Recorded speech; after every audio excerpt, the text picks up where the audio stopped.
Let's get ready to rumble! Hello and welcome to Netflix vs. Cinema, the podcast that goes to the cinema every week, tries to watch whatever it is that they will let us watch or that's actually in cinemas, rates them out of 5, stays at home, watches things, rates them out of 5, and then tells you where we think our money has been better spent this week, and where we think your money will be better spent this week. My name is Tosin, I am the host, and I am in a town called Bromsgrove, somewhere near Birmingham. And joining me as always on the Isle of Wight are Sharon Bolland. Hello. Sean Harris. Hello there. And not joining us, if you've been listening to us for the last couple of weeks, is my daughter, who I found out today. I got one of these wonderful, wonderful gifts that you didn't really expect, which is that my wife wasn't working today, which means that she could take her when we're going to record the podcast, which means that you don't have somebody making adorable but entirely unhelpful sounds throughout the recording of the podcast.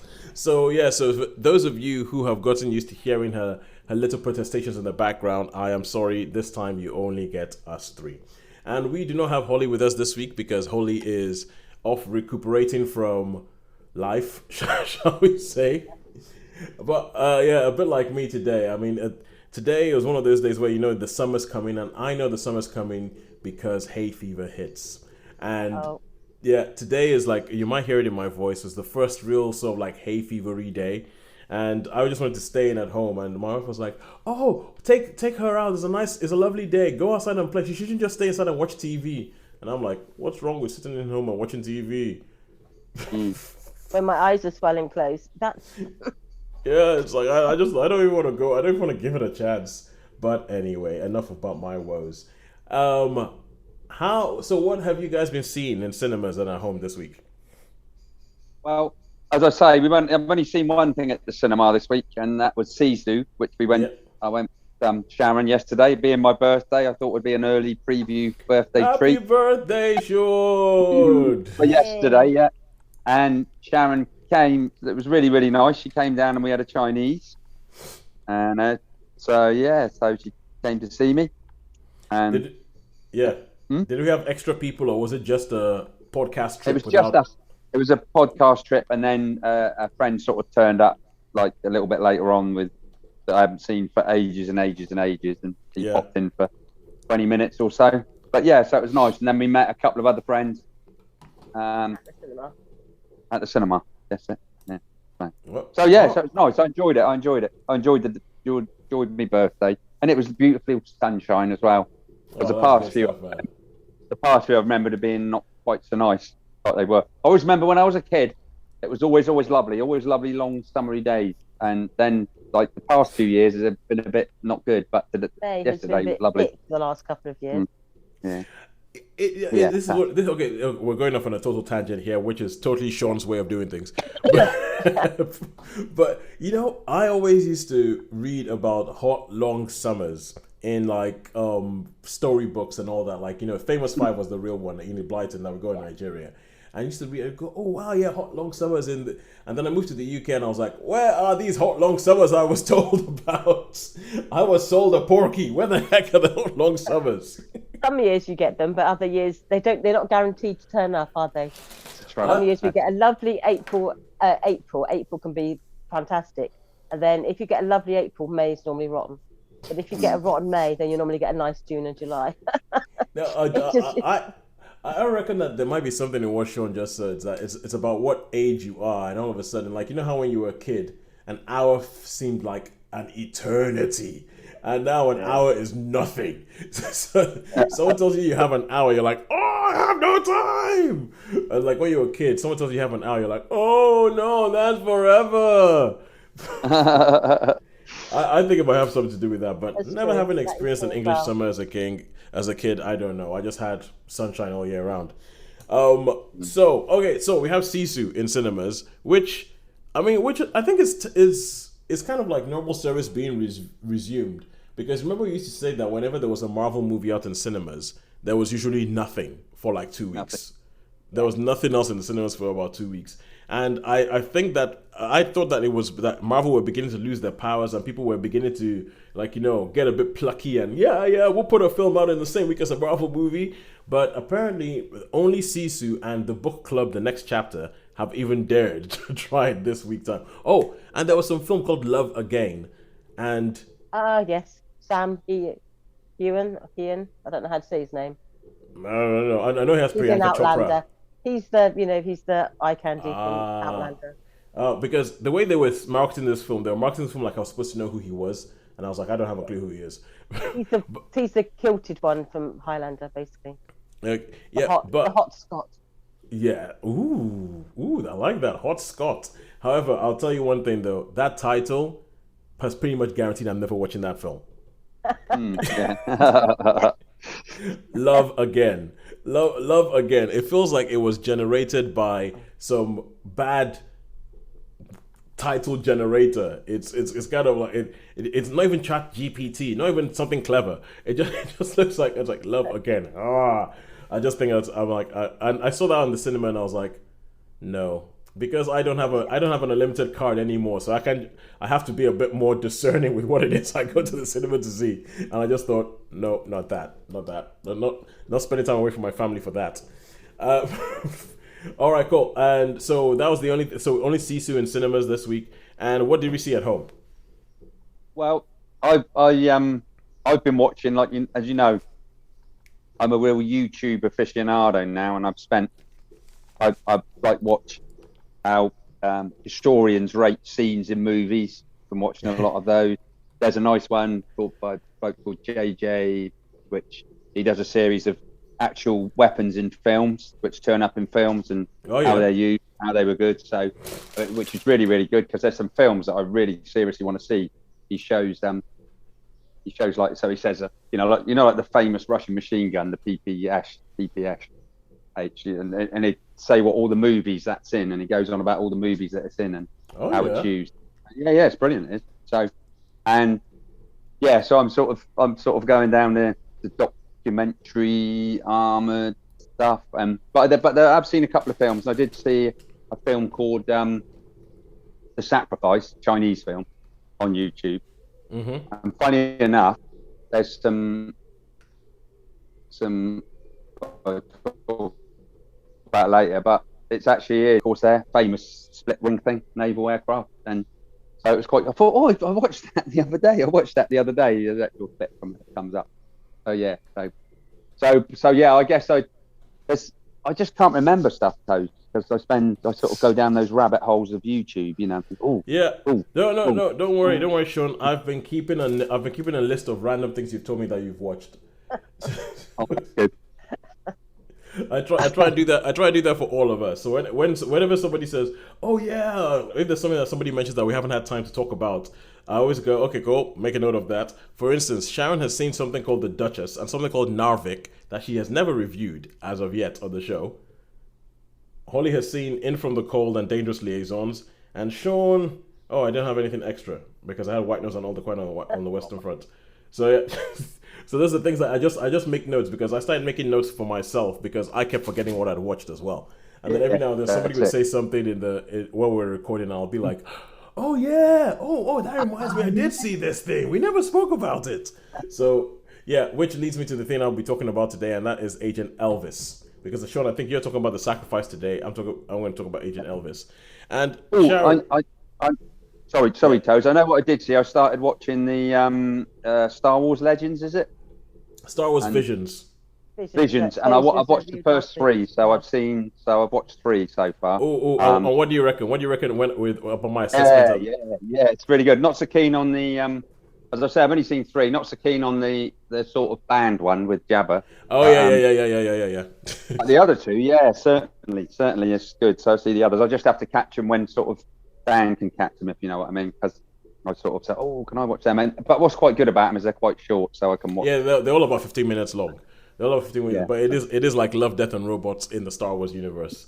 So like just random stories. And the first season is all anime. It's all Japanese. The second season goes out and you have Aardman and you have French houses and you have a Chilean house and and an Indian. Oh yeah, the Indian episode is.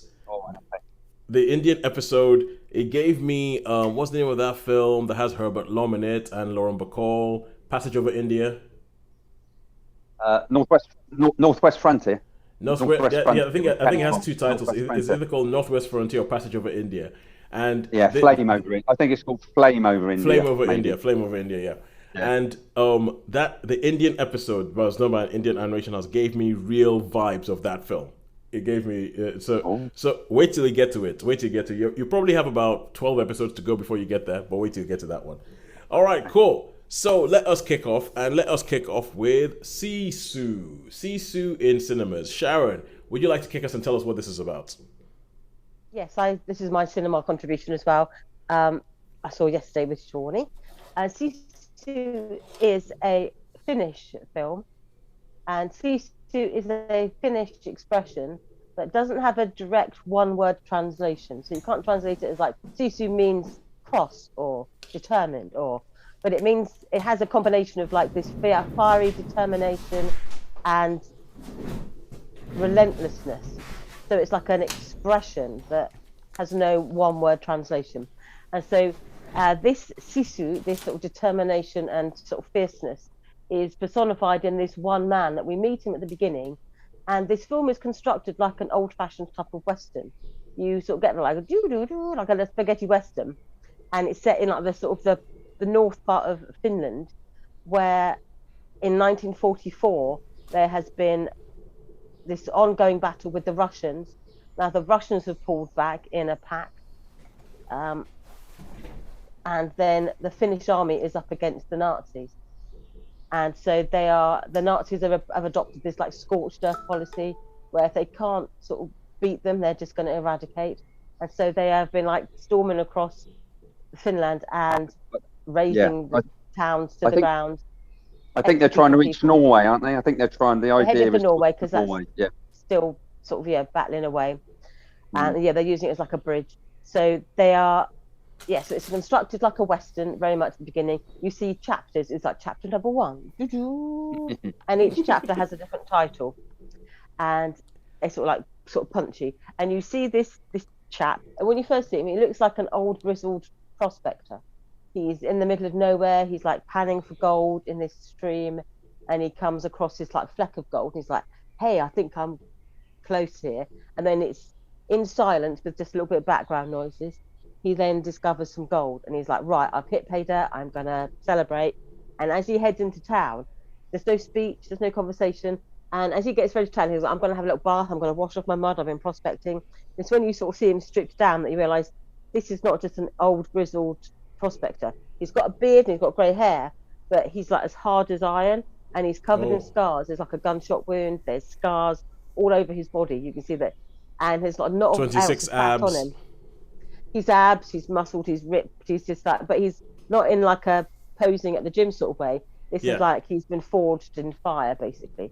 Yeah. And so he is like his body is like a weapon, and this that this man is not your ordinary prospector who's heading for the world. And so as he heads back to town, he gets on his horse, he takes his dog, and he rides back. He's going to like cash in he's hit this gold. And he comes across these Nazis, basically, who are, if you had like the casting person, it's like, I need a group of easel Nazis, please, and I need a group of really stupid Nazis, please. And then I want 10 of each. And so I'm going to have them in one group. So you have like your evil Nazis, like tall, Aryan, fair head, piercing eyes. And the dumb Nazis are, shambling a little bit, going on. And so you have like your classic Nazis, two types of Nazis. And he comes across some of these, and they're like, easy pickings. This old guy, we're gonna push him back a bit. We're gonna see what he's got. And it's like, no, big mistake. You don't mess with this guy. And then they found out to their cost that you try to mess with him, he's going to mess with you in dramatic and violent ways. And they make him really cross at one point. And then he decides, he is just going to bring down all the fires of hell upon these evil Nazis and give them what they deserve. And this man is SISU. He is indestructible. He's relentless. He's a little bit cross at times, and he's indestructible. You're making me think. How do you say I've got a very special set of skills in Finnish? Yeah. He doesn't actually say anything at all. He doesn't say anything. He doesn't say anything. It's like one line at the very end of the film. Yeah. That's it. Oh, I like this. But Sharon, can I ask you something? Yeah. I mean, I know you like your Mads Mikkelsens and those Norwegian-looking fellas. Did you think, I mean, I know they were portrayed as horrible Nazis, but did you think any of them were sort of eye candy or good-looking? Did you think, or not? Evil Nazis. No, I thought, not the dumb Nazis. No, none of them were. No, not the dumb. I can understand. Some of the evil Nazis of the sort of... like the leader. Yeah, he has like something about him, but I wouldn't say he was, he was handsome. I think if he cleaned up a bit, I think that sort of SISU, whatever his name was, he's probably got a bit more going on. So not a mad then. Clean yourself up. He's got a bit of a hint of the Mads about him, so I was a bit like, what? I don't know. You like your bad boys, really, don't you? But yeah, it was completely nuts. Yeah. I mean, I don't know if they understand how ballistics work in this film, but this man is bulletproof in more or less. He gets your flesh wound, but when a tank opens fire and he sort of like walks away, it's just like this man is indestructible. Set on fire and tanks. I won't tell you. Things happen to this man, and it sort of bounces off.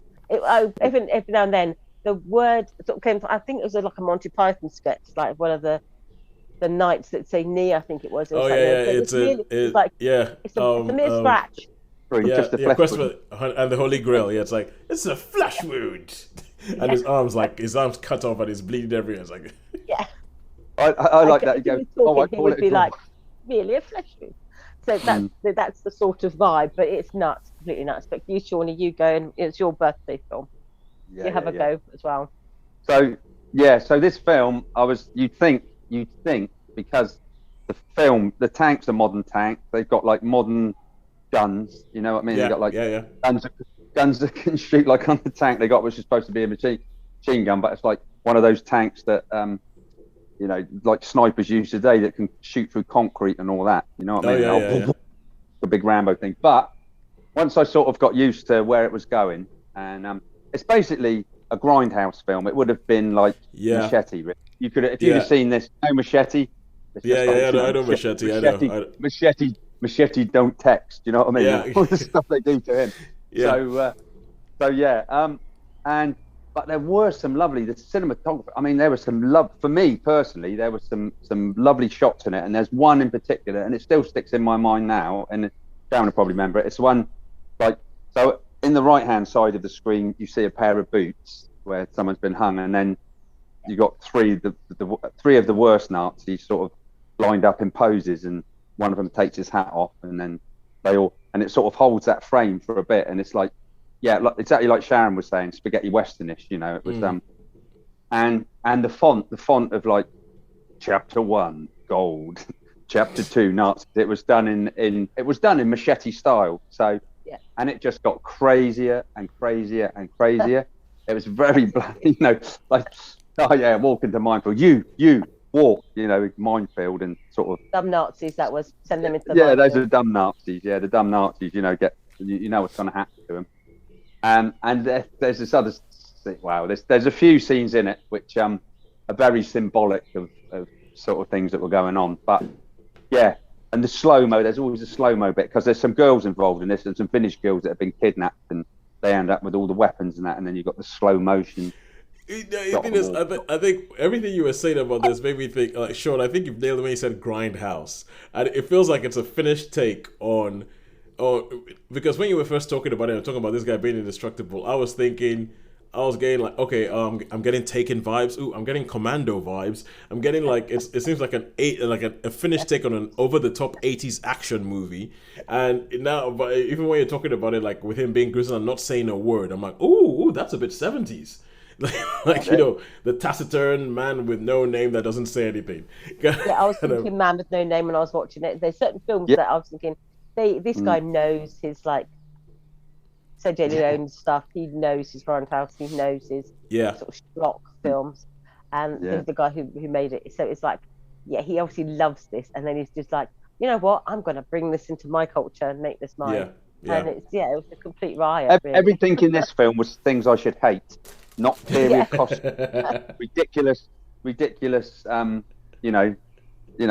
Armor piercing shells. Not doing what they would do normally, and that sort of stuff, and beyond the physics. So, but I got used to it, and I ended up when I thought, oh, you just got to go with it. You have to go with it. I reckon, right, that those are the things that you usually hate until you know that the person is not taking themselves seriously. If someone's trying to make a serious World War II movie and all these inaccuracies in it, you will slaughter them. But if somebody's if it's kind of like or did you ever see the film Dead Snow? Dead Snow, yeah, I've seen that with the Nazis, with the Nazi zombies. The Nazi zombies, yeah. That's one that I reckon you would like because it's silly. There's the Nazis on the moon, isn't there? That the Iron Sky. Is it Iron Sky? That's Iron Sky. Yeah, Nazis on the moon and Iron Sky. Yeah, Nazis on the Iron Sky. I mean, I think the most out there zombie treatment that I've seen is. Have you ever seen Black Sheep, the New Zealand movie? I don't think I have. Yes, I have. No. Where there's a zombie outbreak that leads to zombie sheep because in New Zealand they have more sheep than people, and so you have all these sheep just sort of like attacking people, and it is like out there. It is like you're like, this is not supposed to be serious in the least, and because of that it works. Because of that it works. Okay, so SISU, wait, you say that, and I feel like everything that you've told me makes me feel like this is a film that you have to experience rather than try and explain. Yeah, exactly. Yeah. So we will jump straight to the star rating. How many stars? Okay. Well, I'd probably, as I say, to start off with, for me, it's probably a 4. I did end up enjoying it, and I was pleased I'd see it. It was a nice experience for me. So I'm going to give it a 4 star. Yeah, it's one of those films. It could either be a 2 or a 4. Because you're going thinking, I don't think that's humanly possible. It would have been a 2. It would have probably been a 2 to start with, and then as things got more and more ridiculous, it became like, okay, I'm going to go with this. The more ridiculous it went, the closer, the further away it got from a 2, if that makes sense. It just embraced its complete lunacy. So he's just deflected a tank shell with his butt cheek. And it's just, I've just outrun him. So yeah, there's this. I think I don't think that's actually possible to do that. But it's just it's a bit of a lunatic riot. So I thought it was a 4 because it was the more crazy it got, the further for me away it got from being a 2. The more ridiculous it got, the better it got. So yeah, I would give it a 4 as well. Cool. So 4 stars for SISU. But speaking of it, we never actually reviewed one of the stories of last year, which was the film RRR on Netflix, which sounds like essentially, if you've ever seen, I'm not sure if you've ever seen an Indian action movie, but this is an Indian action movie / historical epic about 3 hours, and a lot of the action scenes in this film have become memes online because it is just mental. And I think we never actually reviewed it, and I think I would like us to watch that because there's a scene that I've seen in it where someone's about to shoot this guy, and there's a manhole cover on the floor. So he steps on the manhole cover, it flips up in the air in slow motion, and as they shoot, it gets right into his face and deflects all the bullets as he tries to drive his face. But it's not supposed to be realistic. But anyway. All right, cool. So that's 4 stars for SISU. And now we are going to go over to Netflix and Friends, and we're going to talk about Agent Elvis. Agent Elvis, something that I think, let's see, Agent Elvis. I think that this would be something that Shaun might like. I know Shaun just walked off, but it's animated, so Sharon, I know that there's no chance in hell you're ever going to watch it. So yeah, I'm out. It's animated, but the whole idea behind this is set obviously when Elvis was still alive. This time around, this show was weirdly enough co-created by Priscilla Presley, so Elvis's wife. And she actually voices herself in the show. So Priscilla Presley helped co-created the show. She voices herself in the show, and Matthew McConaughey voices Elvis.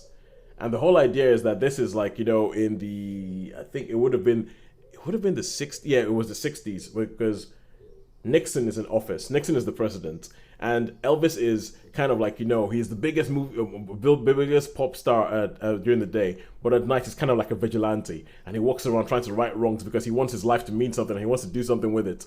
Then he finds out that there's this thing called TCB, called the Central Bureau, who are actually behind everything, and they're in there, and like all the conspiracy theories that I've dreamt up about, like the moon landing and all that, they're the guys behind it, and they want to recruit Elvis because they say that they recruit celebrities. They recruit celebrities to be the agents, and the head of the TCB is voiced by Don Cheadle, and he says because for anybody to become that famous, there needs to be something bloodthirsty and killer about them, where they'll step over anybody to become that famous. Therefore, they would make the perfect agent who can go around and help America win all these wars around the world. So Elvis comes into this whole thing. He has a friend who does all his driving for him and stands in for him in films when he can't be bothered. There is a chimpanzee whose name I cannot remember. There's a chimpanzee whose name I cannot remember, who like smokes and drinks and like does all the kind of stuff, but it's part of Elvis's entourage. And there's an agent who he meets, voiced by Caitlin Olsen, who is the person who brings him into the TCB. And it's 10 episodes of Elvis going around 1960s, doing all sort of stuff, having a particular hate for Robert Goulet. Because Robert Goulet shows up in the show, and every time he shows up, Elvis is like, effing Goulet, which I think comes, by the way, it's quite a potty mouth show, and it's which I think comes from there's a story of Elvis used to have a whole bunch of TVs in his house, and used to have a whole bunch of TVs in his house. And once Robert Goulet came on the TV, and Elvis shot it. Elvis shot the TV because he apparently didn't like the road. And so this show, you can see that there's a lot of myths about Elvis and like urban legends about Elvis that they've just shoved into the show, and they've just sort of like went, yeah, true. And it's it's not a serious thing. It's not supposed to be factual. It's just taking the things about Elvis and heightened them. Like for instance, there was actually a film that was made. I think it was called Elvis versus Nixon. That was built around a real life event where Elvis went to Richard Nixon and was talking to him and says, "Look, I think that we can save the youth of this country with karate." And so there's a version of that in here where he actually meets Nixon. He's into his karate. There's all these sort of like urban legends about Elvis's life that are sort of put into it. And the show ends in a way. The 10 episodes end in a way where you're like, there could be a second season. There might not be a second season. It doesn't really matter. The show is quite light. It's quite frothy. It's quite Howard Hawks. No. Is that no? Not Howard Hawks. Howard Hughes. Oh, Howard Hughes. Mm. The Aviator guy. Yeah. He shows up in the show. He's a character in the show. He's a guy, and they play on the whole thing about him being a reclusive and everything like that. He's voiced by Jason Mantzoukas, doing his Jason Mantzoukas thing. So all in all, I thought it was quite a good show. But it was one of these shows that you're watching, going, okay, it's going on, it's quite good. Why does this show exist? and you're like, this is a really, really, really random idea. And when you hear that, when you realize that it's co-created by Priscilla Presley, you're like, what was she trying to do? Was she trying to protect Elvis's image? Was she trying to think that maybe this was like something Elvis always wanted to do? Or you just don't know. You don't know. And it's a weird show. It's a weird show, but it is quite funny. I think everybody in it is obviously having a blast. Nobody more so than Don Cheadle. I think Don Cheadle is having a laugh in this show. He's getting to say stuff that you would never hear him say in live action. He's getting to do stuff, and he's just getting to be this weird character, like almost everybody in the show is. So all in all, I'll give it a 3. I think people's mileage may vary, but if you like your Elvis stuff, I think that there'll be a lot of in-jokes in here that you like how much he hated making these films. That he did. How much he hated making these films, his hate for Goulet, his love of karate, all that kind of stuff. But and almost the sort of cockiness that he had about being the fact that he was the biggest star on the planet. And there's a bit where they talk about the Elvis and the Beatles, and let's just say that there are some cameos from Beatles, which not voiced by the Beatles themselves, I must say, because I don't think the surviving Beatles would go anywhere near this. But there's a bit where some of the Beatles show up. Right, so that's it. 3 stars for Agent Elvis. And now we go over to The Swarm, which is one of quite a few things called The Swarm, because Sharon, I think you saw this on swarms. Yeah, you saw this on Sky Sci-Fi. Yes, it's not easy to say that Sky. Yeah, Sci-Fi. Sky Sci-Fi, which makes me think that this might be, because there's a lot of this now where people are remaking films that were out in the 70s and the 80s as TV shows. Like Fatal Attraction is getting that treatment. American Gigolo got that treatment. And is this any way related to the Michael Caine movie by the same name? About bees, no, nothing at all. Okay, because there's The Swarm or Swarm on Amazon Prime, which is all about, from what I can understand, is all about people who are obsessed with this female music star. And I think that either. So essentially, when you said The Swarm, I was like, okay, which one is this? There's a lot of things called The Swarm out there now. So tell us, what is this The Swarm about? This is The Swarm. Yeah, this is an 8-part drama, an original Sky Sci-Fi drama. Mainly European. It's sort of Canadian, France, German. Okay. So it's a real mixture of different countries. Japan, all different countries involved in it. Basically, it starts off. You see it in the Canadian sort of northeast, where there's like an oceanographer who studies the sort of the movement and the migration of whales. Okay. And then they sort of have these tourist trips that go out there. And initially, there's like the whales. There's something gone amiss with the sort of the migration. The whales have not turned up on time, and normally whales are one of those creatures that sort of they follow a pattern, and they go to the same sort of spawning grounds, they go to the same feeding grounds, and you can track them, sort of like a calendar. You know exactly when they're going to turn up and more or less exactly what they're going to do, and they haven't turned up on time. So all the tourist boats are beginning to worry, and then they finally arrive, but in much greater numbers than usual and much more sort of mixed species. And then one of the tourist boats goes out, and they notice that the whales are starting to act strangely, and then basically they attack and sink a tourist boat. And then this is like the start of a series of events where whales are acting out of character. They're attacking shipping and all around this one area, and they're trying to work out what is causing the whales to behave strangely. And then in a sort of seemingly unrelated event, a Japanese sort of a tanker has sort of come into the same area, and they've noticed that there's been a mad infestation of like mollusks on the hull of the ship, and it's basically destabilized the ship.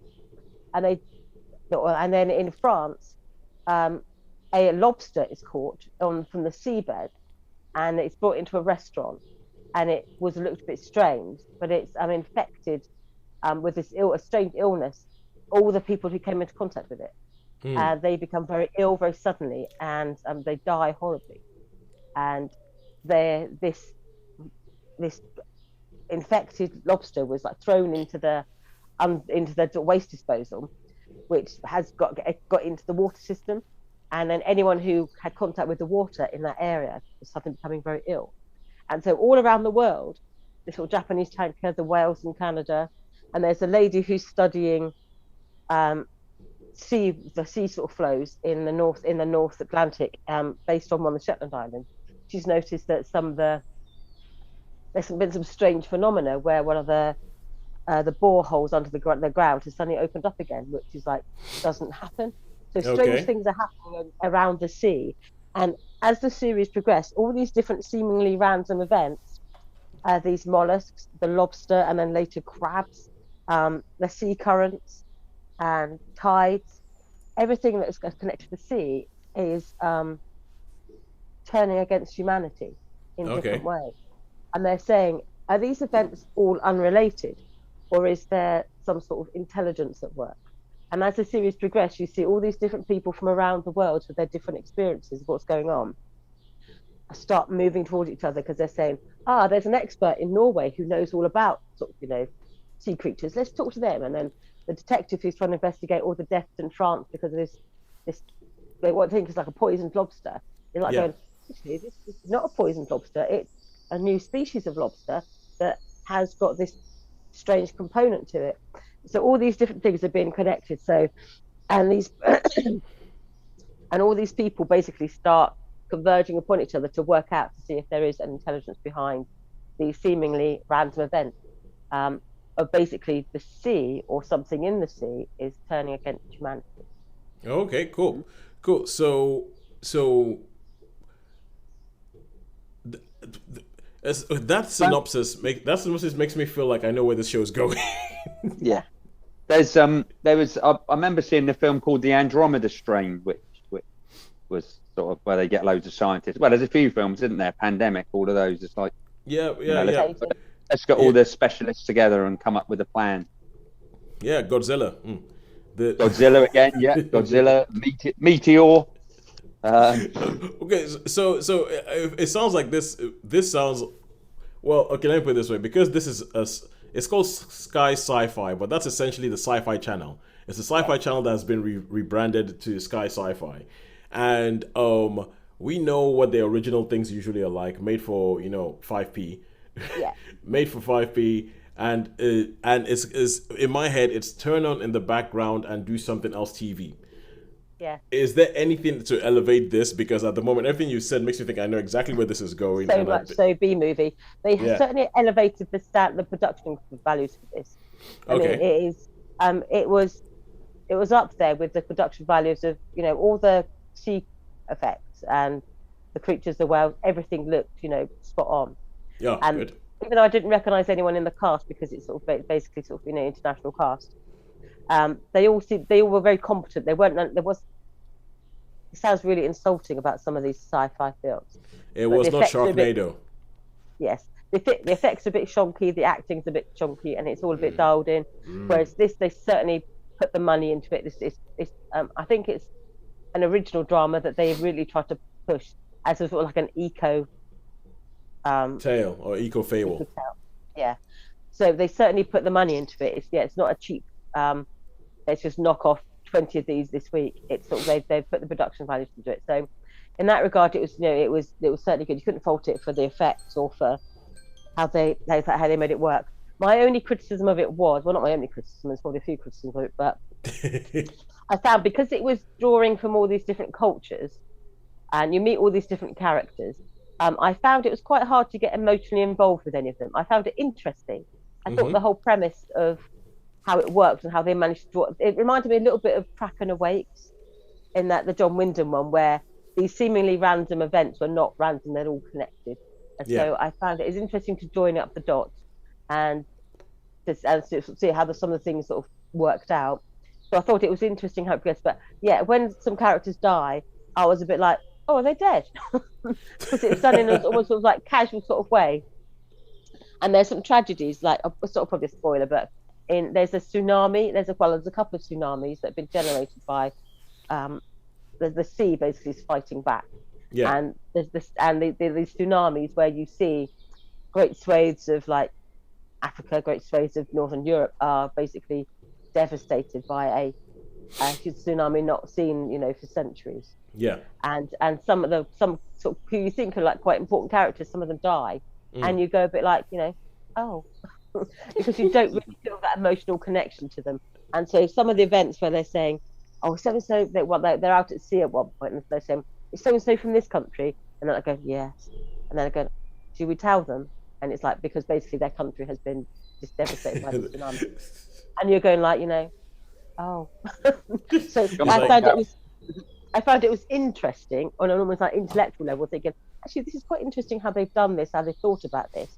But I found I didn't actually connect with it sort of emotionally, or I didn't really feel for that real. I didn't really engage me. So I thought, yes, it's certainly worth watching. It's interesting things I had to say about maybe, well, it's we are being a bit sort of hammered about the climate at the moment and man's responsibility to the planet we live on, and so I think it's like pushing that envelope a bit, but maybe trying to be hard in some ways. Okay, so how many stars? I would give it a 3. I think its production values, sort of 4, and it's sort of its quality 4. But for me, the story and the engagement, it found a little bit lacking. So I would say it was a 3, basically. Yep, cool. it's this might be a terrible thing to say, especially because Battlestar Galactica, the newer Battlestar Galactica TV series, started off on Sci-Fi. But I feel like the best that a Sci-Fi original can aim for is a 3. So well done, Sci-Fi.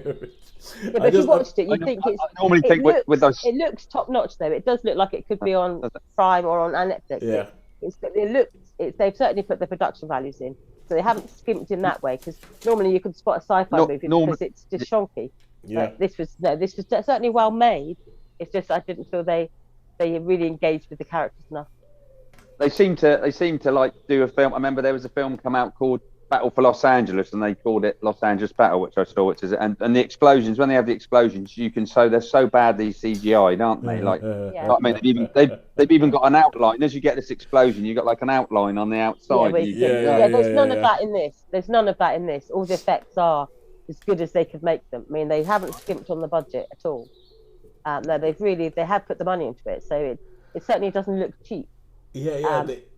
But it's just, to me, it just lacks sometimes in the character development. If you're going to have these characters that you need to invest in, you need to actually care about them. And I found I struggled to care about them, even when they went through tragedies and they're like, oh, I'm going through a really hard time. Not they say it, but they show not how. But even then, I was just like, you know what? You just haven't engaged me enough to move to care. Yeah. I'm trying to remember. They also did a version. They did. It's so you have Hitchcock's The Birds, and they did like a sort of sci-fi version of it called something like Birdemic, and oh my word! It's kind of like one of these things where when you watch The Birds, there's some of like the matte shots of the birds that they look a bit. Hitchcock was working with what he could work with in the 60s. They look a bit shonky by today's standards.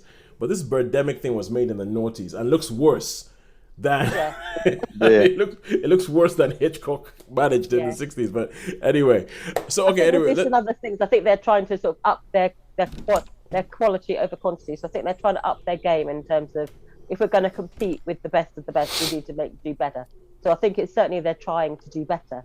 So it wasn't any lack of trying on their part, but it just, for me, didn't go. Cool.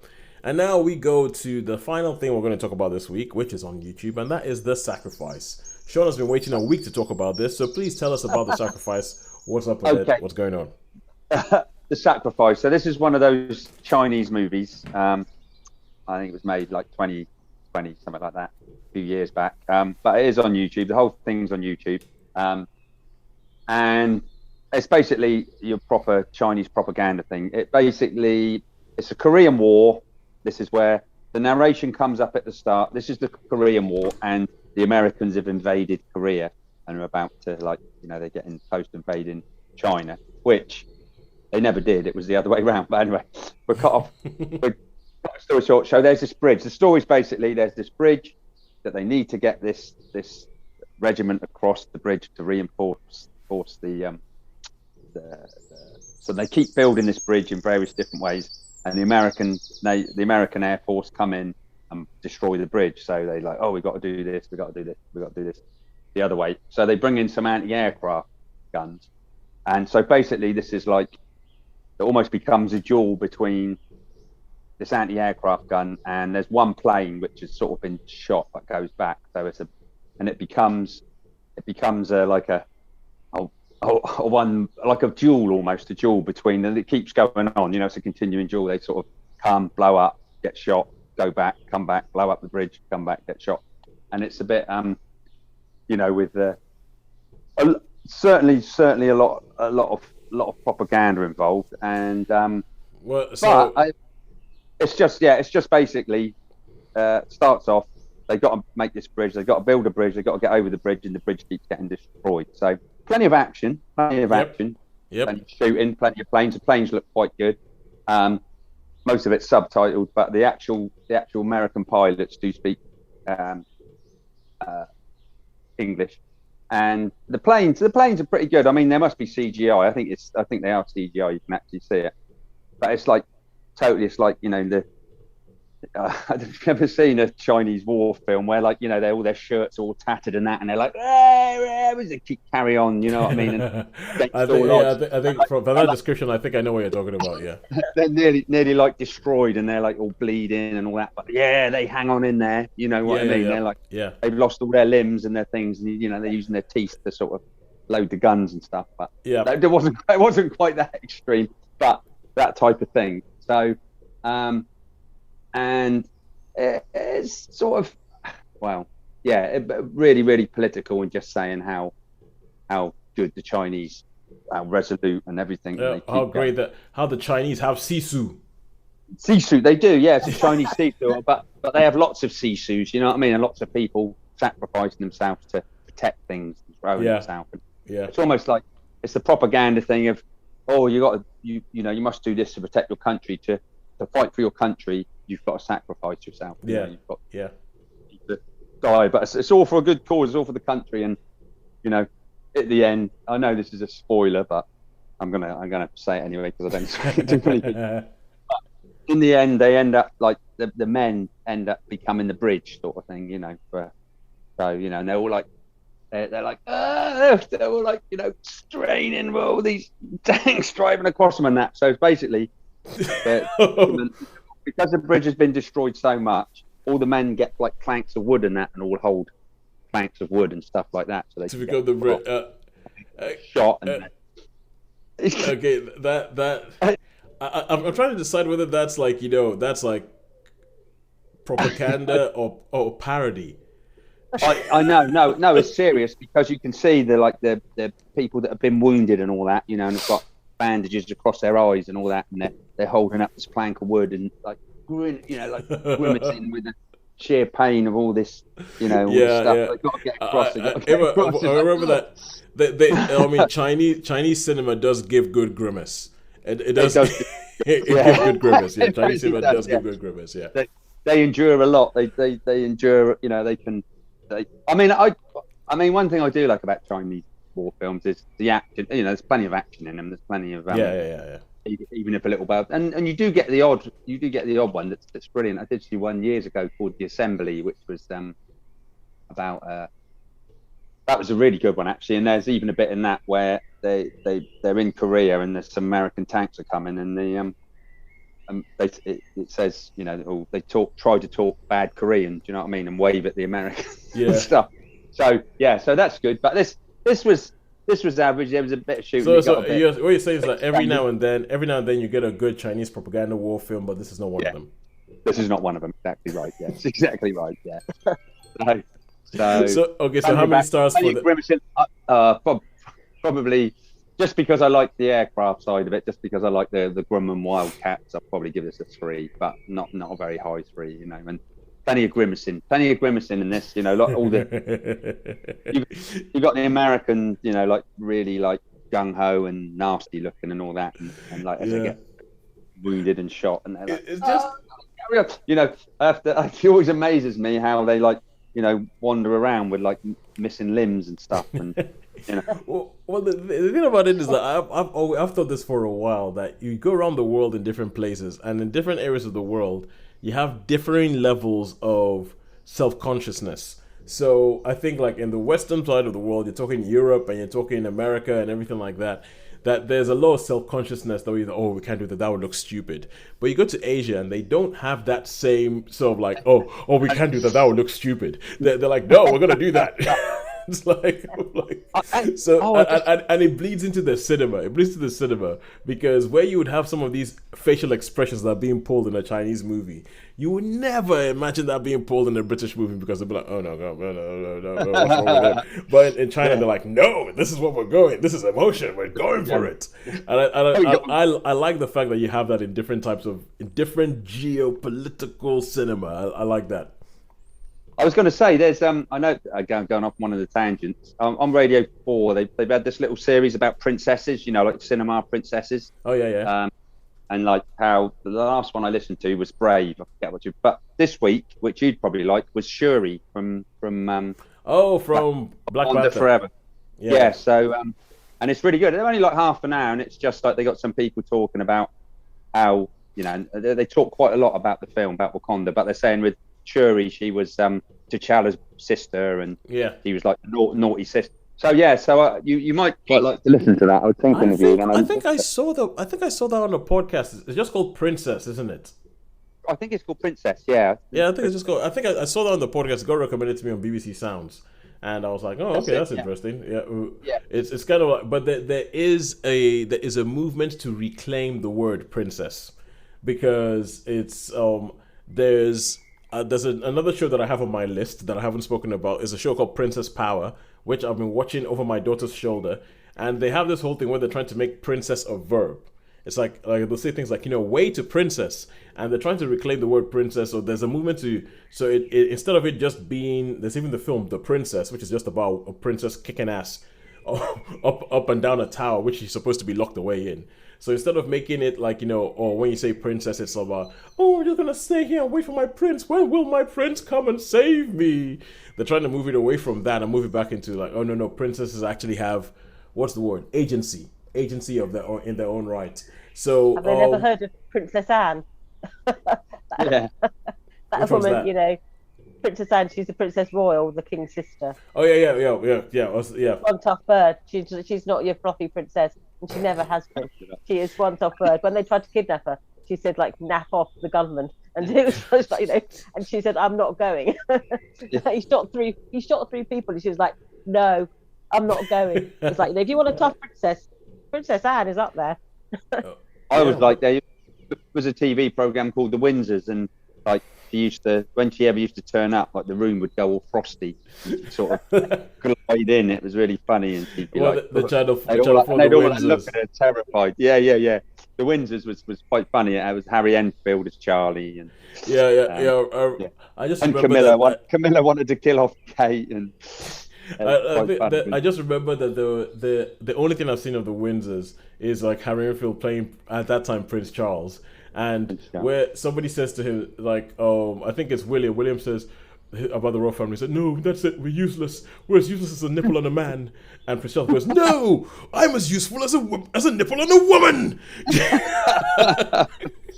Yeah, but Princess Anne, she was my favourite character. She wasn't in it much, but everything would go frosty, and like they'd start breathing. Like when you're out when the steam comes out of your mouth, and it's like, and they all look at her. She sort of, I always figured that in the wind. Yeah, I think in the Windsors you got this feeling. It was almost like Spitting Image, but live action. It's complete parody, isn't it? Yeah. All right. So, who do you think has won this week? Netflix or cinema?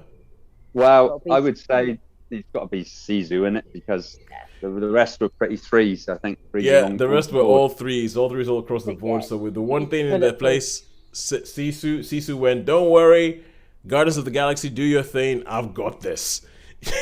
and SISU went, I'm still holding it up. So yeah, but from what you said, it sounds like SISU is actually auditioning to be the next Marvel superhero. But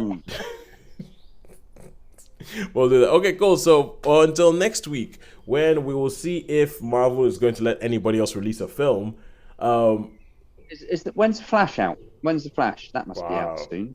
I'm thinking that the Flash. Well, we've been waiting like 4 years for the Flash, so it's. Next week I'm going to Thailand, so I probably won't be available next week, but I might be. No problem. Okay, the Flash is out on the 16th of June. All right. Okay, I'll be back for that then. Back by then. Yeah. Okay, cool. So we look forward to Shaun. We look forward to when you come back, giving us all the tales of all the things that happened to you in Thailand, and all the mysteries that will never be solved. Like we never got the answer to the mystery of what happened to Shaun's head the last time he went to Thailand. We never got the answer to go to the bottom of that thing. That was like the cliffhanger at the end of a TV series. Come back next season to find out. And now this is Shaun going back to Thailand. Maybe we'll find out the story of the stitches. Yes. Yes, you might. All right, but until that time, it's a goodbye from me. Just call me Sisu. Yeah, and, it's a goodbye from me. And a goodbye from me. Oh, I just got this image of Shaun prospecting for gold in Thailand. That's why he keeps going over there. I'll see you later, guys. See you later. Bye.